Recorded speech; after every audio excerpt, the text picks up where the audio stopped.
আসসালামু আলাইকুম। কেমন আছেন সবাই? আশা করি ভালো আছেন। যেই স্ক্রিনশটটা আপনারা দেখতেছেন, আজকে মোবাইলে এই মেসেজটা আসতেছে। তো প্রথম তো আমি অবাক হয়ে গেছিলাম। এই মেসেজটা কিসের জন্য আসলো? তারপর আমি মেসেজটা স্ক্রিনশট নিয়ে ট্রান্সলেশন করলাম। করার পরে আমি আপনাদের মাঝে এটা তুলে ধরলাম। যে অনেকেই আমরা যারা আছি মোবাইলে এই মেসেজটা এসে বাজতেছে। আমার 3টা মোবাইলে এসে এভাবেই বাজলো। তো তারপরে চিন্তা করলাম যে আমার মতন হয়তো অনেকেই অবাক হয়ে যাবে। অনেকে আছি আমরা জানি না এটা কিসের জন্য আসছে। তো আমি এটা ওরে বাংলা করলাম।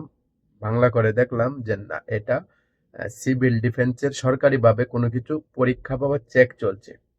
তো আশা করি সবাই বুঝতে পারছেন। এইগুলা নিয়ে মন ঘাবড়াবেন না। অনেকেই হয়তো অনেক কিছু বলতেও পারে। তো যারা আসলেই আমরা অনেকে আছি অনেক কিছু বুঝি না। তো যারা না বুঝি কোনো একটা মেসেজ মোবাইলে কিন্তু অনেক প্রতিনিয়ত মেসেজ আসে। যে কোনো একটা কোম্পানি বা যে কোনো এ, সরকারের মাধ্যম থেকে কোনো মেসেজ যদি কোনো পাবলিকরে দেয়, এটা সবার মোবাইলে এখন চলে আসে। বিশেষ করে এসটিসি মোবাইলে বেশিরভাগই যারা সৌদি আরব আছে, এসটিসি যে নাম্বারটা ওইটার মধ্যে বিশেষ করে সবচেয়ে বেশি মেসেজগুলা দেয়।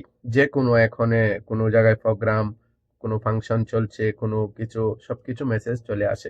এমনকি বিভিন্ন মার্কেটে কোন মার্কেটে কি অফার, কোন মার্কেটে কি হচ্ছে সবকিছুই অ্যাভেলেবেল ভাবে এখন হোয়াটসঅ্যাপ বা নাম্বারে মেসেজ দিয়ে দেয়। প্রত্যেকটা মার্কেটে এখন নাম্বার সিস্টেম। আপনি যে কোনো মার্কেটে যাইবেন, কেনাকাটা করবেন, কেনাকাটার পরে করার পরে আপনাকে জিজ্ঞেস করবে যে মোবাইল নাম্বারটা দাও। তো মোবাইল নাম্বার দেওয়ার হচ্ছে তাদেরকে দিলে তারা যে অফারটা দেয় এই অফারটা মেসেজ করে কিন্তু সবার কাছে পৌঁছে দেয় যে আমার মার্কেটে এই অফার চলছে এখন। এটা হচ্ছে এখন সব মার্কেটের সিস্টেম। তো যাই হোক, আমি ওইগুলা নিয়ে কথা বলতে চাই না। তো মেসেজ আসলে আপনারা যা করবেন, যারা বুঝে তাদেরকে জিজ্ঞেস করবেন। যদি না বুঝেন, মোবাইলে সফটওয়্যার আছে, আপনারা এটাকে ডাউনলোড করবেন। করে